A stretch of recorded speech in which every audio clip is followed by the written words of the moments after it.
The door clicked shut with a finality that made the air in the room feel heavy and thin. It was a sterile space, concrete walls, a single bolted table, and the hum of an overhead light that flickered with clinical indifference. Jae-min Kwon did not sit.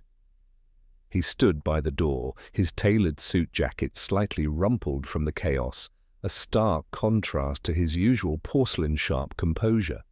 His eyes, normally as unreadable as dark glass, were narrowed, fixed on Ariel with a lethal intensity that promised a slow end for anyone who wasted his time. "You have 1 minute," he said, his voice a low, dangerous vibration that vibrated through the floorboards. "Before I decide if you are a rival's pawn or simply insane." Ariel sat on the edge of the metal chair, her hands clasped tightly in her lap to hide the fact that her entire body was vibrating with terror.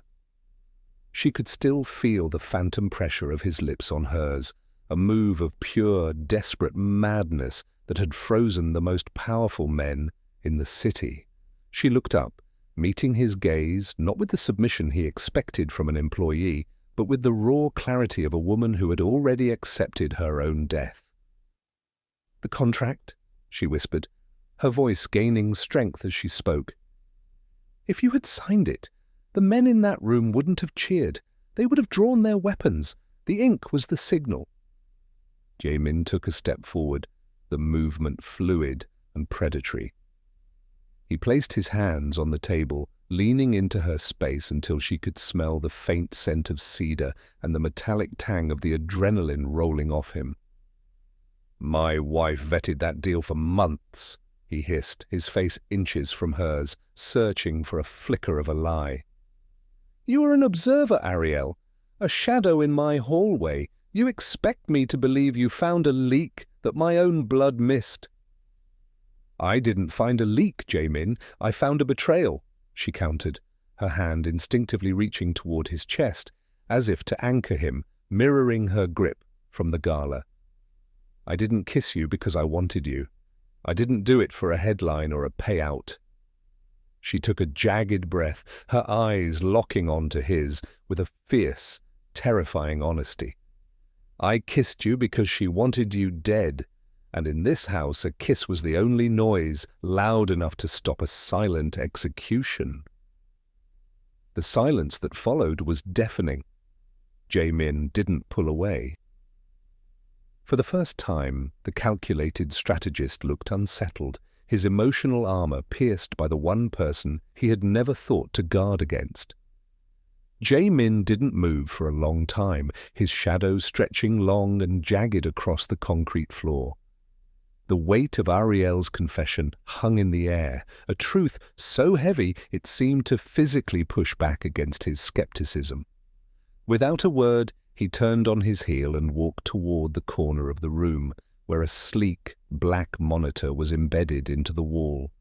With a few sharp taps on the glass, the screen flickered to life, bathing the dim room in the cold blue light of the gala's security feed. He bypassed the initial chaos, his fingers blurring as he rewound the footage to the exact second Ariel had stepped forward. On the screen, the scene played out in a haunting, silent loop. He saw Ariel move, a small, dark-clothed figure cutting through the sea of expensive silk and sharp tuxedos. He watched her hand grip his lapel, saw the moment his own body went rigid with shock, and witnessed the kiss that had set his world on fire. But as the footage looped, Jae-min did something he had never done before. He ignored himself. He looked past the scandal, past the woman currently trembling in the metal chair behind him, and focused entirely on the periphery. He zoomed in on Evelyn. His wife stood 3 paces back, framed by the floor-to-ceiling windows of the ballroom. In the high-definition playback, the transformation was unmistakable. As Ariel's lips touched his, Evelyn didn't look like a woman whose husband was being publicly shamed. She didn't look heartbroken or even angry. For a fraction of a second, before she could pull the mask of the grieving, shocked wife back into place, her features contorted into a mask of pure, unadulterated panic. Her eyes darted instinctively toward the men holding the pens, the men with the contract. Her hand, draped in diamonds, clenched into a white-knuckled fist, not out of jealousy, but out of a desperate, visible fear that her carefully laid trap had just been sprung too early. Jae-min watched the clip 10 times, each repetition stripping away a layer of the life he thought he knew. The silence in the interrogation room grew teeth, biting into the remains of his composure. He finally straightened, the blue light of the screen reflecting in his eyes like a frozen lake. He didn't look at Ariel, but the lethal edge in his voice had shifted. It was no longer aimed at her. "She wasn't waiting for a wedding," he whispered, the realization finally landing in his chest with the weight of an executioner's blade. She was waiting for the ink to dry. The monitor flickered out, plunging the room back into a dim, oppressive grey. Jae-min remained motionless, his back to Ariel, staring at the empty black glass as if he could still see the ghost of his wife's panicked expression. The air in the interrogation room shifted. The predatory coldness was still there, but it had found a new target. When he finally turned, his gaze didn't just land on Ariel, it anchored her to the spot. "You think you're going home?" he said, his voice a low, melodic threat that made the hair on her arms stand up. "You think you've done your duty and now you can slip back into the shadows where it's safe?" Ariel stood, her legs feeling like lead. "I've told you everything. If I stay, I'm just a target." "If you leave, you're a corpse," Jae-min countered, closing the distance between them with a slow, deliberate stride that forced her back against the table. He reached out, his thumb catching her chin and tilting her head up until she had no choice but to look into the abyss of his dark eyes. "My wife is already rewriting the narrative in her head. She needs to erase the witness. She needs to erase the reason the pens stopped moving." He leaned in, his shadow swallowing her whole. "From this moment on, you are not a waitress or an observer or a shadow. You are my new obsession. I will make it so that the world believes I spared you, because I couldn't help myself. I will make them believe that I am so blinded by you that I've lost my edge." Ariel's heart hammered against her ribs. "You're using me as bait." "I'm using you as a shield," he corrected, his voice dropping to a whisper that felt like a caress and a cage all at once. "Evelyn will be forced to watch us. She will be forced to move against you out of desperation, not strategy. And when she does, she will bleed." He didn't wait for her consent. He grabbed his phone and barked a single command to his men outside. Within seconds, the door was thrown open. The guards, who had been ready to dispose of a traitor, stared in stunned silence as Jae-min draped his own jacket over Ariel's trembling shoulders. It was a public claim, a calculated mark of possession that effectively ended the life she had known.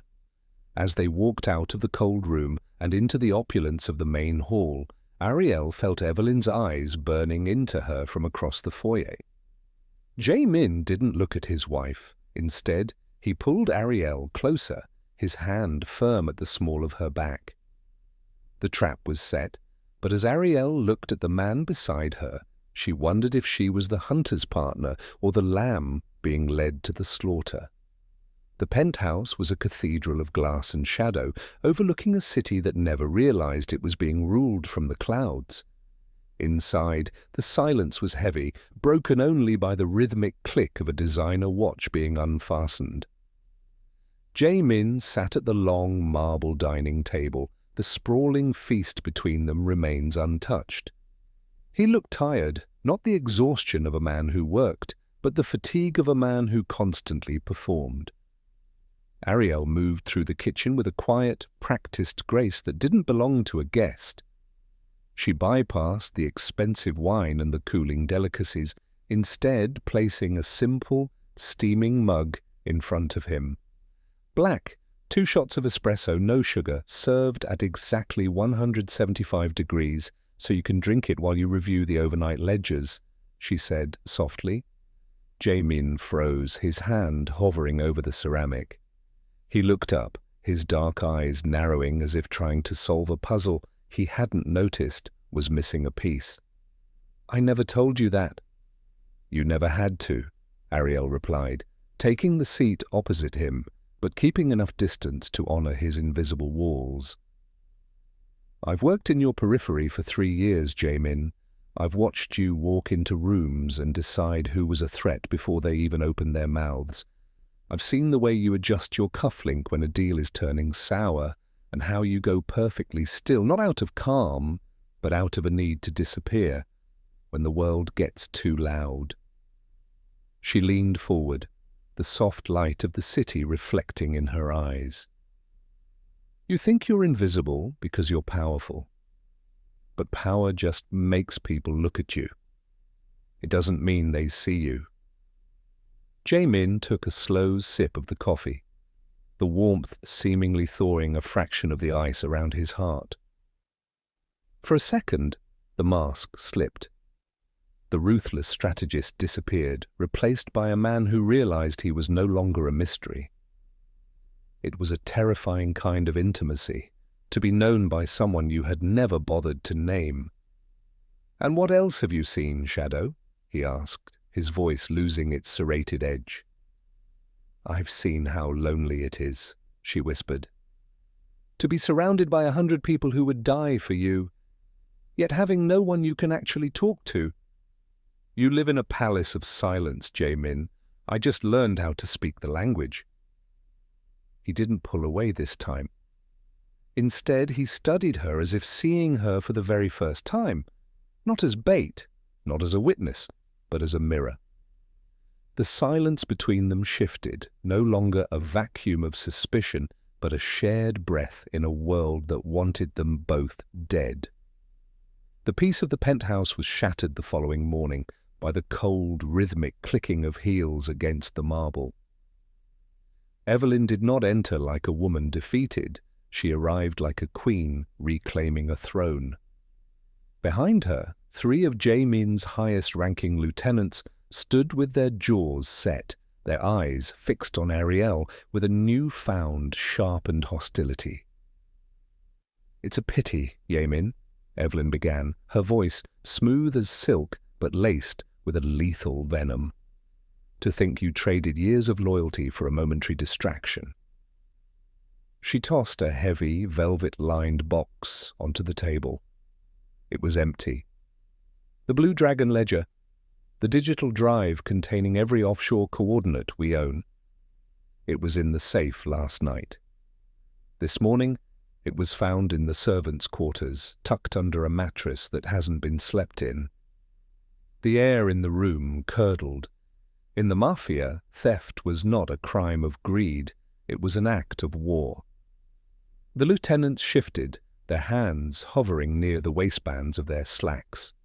The outsider, who had embarrassed the syndicate, was no longer just a scandal. She was now a liability. "She's a plant," one of the men spat, his voice thick with disgust. "She kissed you to distract us from what her other hand was doing. She's working for the rivals, boss. She's been in the house too long." Ariel felt the walls closing in. She looked at Evelyn, who remained perfectly composed, her features a masterpiece of feigned heartbreak. It was a brilliant move, a frame-up that played directly into the organization's xenophobia and their deep-seated distrust of anyone who hadn't bled for the brand. Ariel turned to Jamin. He hadn't moved. He sat at the head of the table, his coffee cooling, his face a mask of impenetrable stone. The silence stretched until it was a physical weight, pressing the breath from Ariel's lungs. Check the timestamp on the safe's biometric log, Ariel said, her voice trembling, but her eyes steady on Jaemin. And check the hallway cameras from 3 in the morning. I wasn't in the servants' quarters. I was in the library, reading. The cameras were looped for a maintenance cycle. Evelyn countered instantly, a small, triumphant glint appearing in her eyes. How convenient for you. The lieutenant stepped forward, the circle around Ariel tightening. The loyalty she had begun to earn from Jaemin was being systematically dismantled by the woman who knew exactly which buttons to press to trigger a purge. Ariel looked at Jaemin, realizing that if he didn't speak now, the obsession he had claimed would become her death warrant. The tension in the room was a live wire, ready to snap until the floor beneath them shuddered with a muffled roar. The floor-to-ceiling windows of the penthouse groaned against a sudden, violent, concussive wave. Before the lieutenants could draw their weapons or turn their suspicion back to Ariel, the heavy oak doors of the suite were kicked inward. Smoke and the acrid scent of sulphur flooded the pristine space. Masked men, moving with a military precision that didn't belong to common street thugs, poured into the room. They weren't there for the ledger, they were there for the head of the Quan Syndicate. "Protect the boss!" one lieutenant screamed, but he was silenced by a burst of gunfire before his hand could clear his holster. In the chaos, Evelyn disappeared toward the private elevators, her retreat too calculated, too smooth to be anything but planned. Jaemin stood his ground, reaching for the sleek pistol hidden beneath the mahogany table, but a stray shot clipped the chandelier above. Thousands of pounds of crystal plummeted, crashing into the table and pinning Jaemin's arm beneath a jagged heap of glass and gold. He was trapped, a sitting duck, in a safe zone that had become a slaughterhouse. Ariel didn't run. While the remaining guards engaged in a frantic shootout near the foyer, she dropped to the floor, crawling through the stinging smoke. She didn't look like a waitress anymore. She looked like a woman who had spent a lifetime learning how to survive in the dark. She reached Jaemin just as a gunman rounded the corner of the dining area, his barrel leveling at the boss's chest. Ariel didn't have a weapon, but she had the boiling water from the tea service she'd prepared moments before. With a primal scream, she hurled the heavy ceramic pot. It shattered against the gunman's face, the scalding liquid and shards of porcelain sending him reeling backward into the glass railing. "Jaemin, move!" she hissed, grabbing a heavy silver tray to shield his head from the falling debris. Using the tray as a lever, she strained against the weight of the wreckage, her muscles screaming as she heaved the crystal off his pinned arm. Blood slicked the floor, and her own hands were sliced open by the shards, but she didn't let go until he was free. Jaemin scrambled up, his eyes meeting hers for a fraction of a second, a look of profound, shattered disbelief. She had bled for him while his loyal men fell and his wife fled. "The service stairs!" she gasped, pulling him toward the kitchen's hidden exit. "They've blocked the main elevators. They think you're trapped here, but I know the back way out." He didn't hesitate. He gripped her hand, his fingers locking with hers, not as a master and servant, but as two survivors bound by blood. In that moment, the ledger didn't matter. The frame-up didn't matter. The only thing that was absolute was the red trail they left behind them on the white marble floor. The safe house smelled of cold rain and gun oil, a stark contrast to the shattered opulence they had left behind. Jaemin sat in the shadows, a medic wrapping the deep lacerations on his forearm, but his eyes never left Ariel. She was across the room, scrubbing his blood from beneath her fingernails, her movements rhythmic and hollow. The frame-up, the explosion, the betrayal, it had all converged into a single, sharp point of clarity. "They think I'm wounded," Jaemin said, his voice a low, gravelly rasp that cut through the silence. They think I'm hiding, paralyzed by the loss of the ledger and the hit on my home."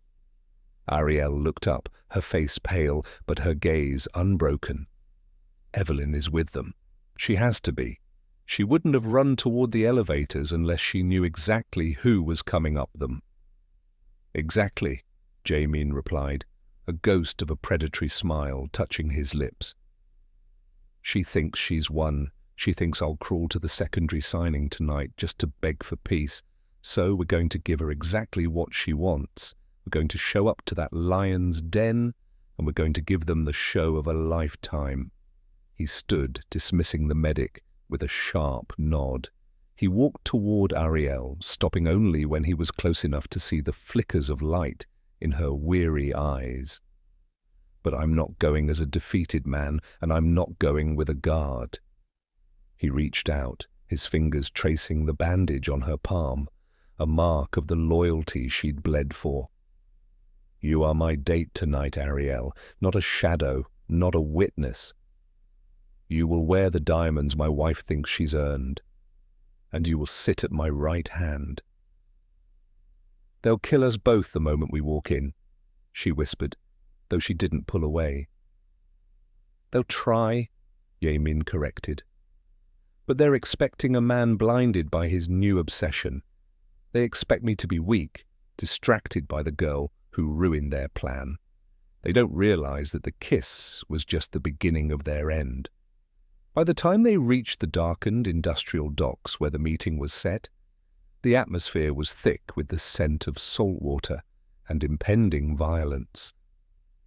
Jamin stepped out of the black sedan, looking every bit the untouchable king, but as he reached back to take Ariel's hand, the gesture was different. It wasn't for the cameras or the hidden snipers. It was a silent pact. As they walked into the hollowed-out warehouse where Evelyn sat flanked by the rival bosses, the room went deathly still. Evelyn's smirk faltered for the briefest of seconds when she saw Ariel draped in the Quan family jewels, her head held high. The trap was set, the bait was in place, and as Jamin pulled out a chair for Ariel at the center of the table, he looked at his wife and smiled. It was the smile of a man who had already decided who was going to die. The air inside the warehouse was cold enough to turn breath into mist, thick with the metallic tang of old grease and the unspoken promise of a massacre. At the far end of the scarred wooden table, Evelyn sat like a spider at the center of a web, flanked by the rival heads who had long hungered for Jamin's territory. She looked at Ariel, her eyes traveling over the diamonds at Ariel's throat, with a hatred so pure it was almost physical. "You're late, Jamin," Evelyn said, her voice echoing off the corrugated steel walls.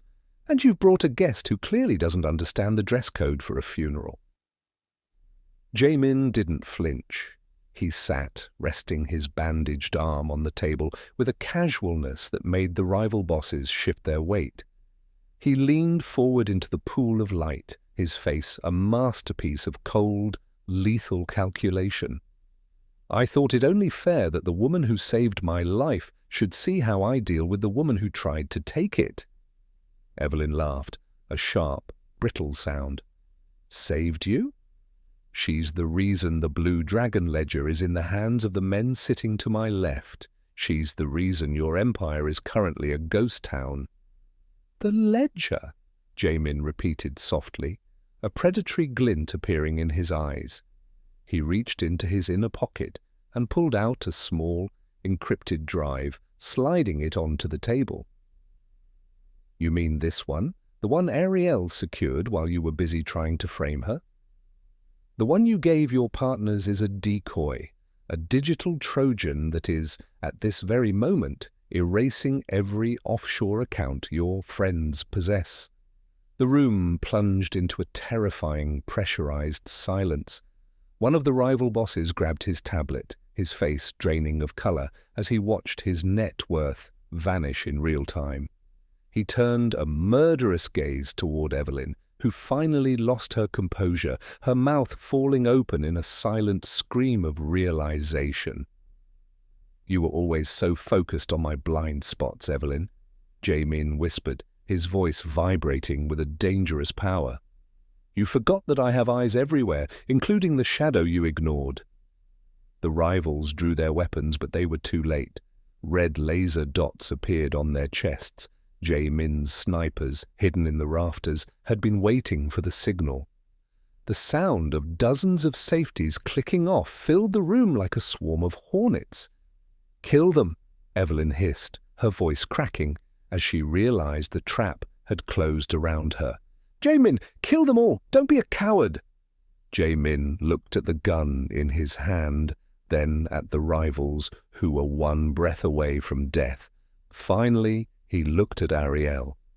He saw the woman who knew his coffee order, the woman who had bled to pull him from the wreckage, and the woman who had seen the man beneath the monster. He didn't fire. Instead, he signaled his men to disarm them. "I'm done being the monster you helped create, Evelyn," he said, his voice steady and heavy with a new kind of strength. "Take them. Hand them to the authorities with the evidence on that drive. Let them rot in a cage, not a grave." As the guards swarmed the table, dragging a screaming Evelyn into the darkness, Jae-min stood. He didn't look at his fallen empire. He looked at Ariel, his hand reaching for hers. The monster was gone, only the man remained. The morning sun crept over the Seoul skyline, bleeding gold across the glass and steel of the penthouse that had nearly become their tomb. The air was different now, no longer heavy with the scent of sulfur and deceit, but clean, quiet, and impossibly still. The empire Jae-min had built on shadows and silence was being dismantled piece by piece, not by a rival's blade, but by his own hand. Jae-min stood on the expansive balcony, the wind tugging at his white dress shirt, the sleeves rolled up to reveal the bandages that bound him to the woman standing beside him. He wasn't looking at the city he used to rule. He was looking at Ariel.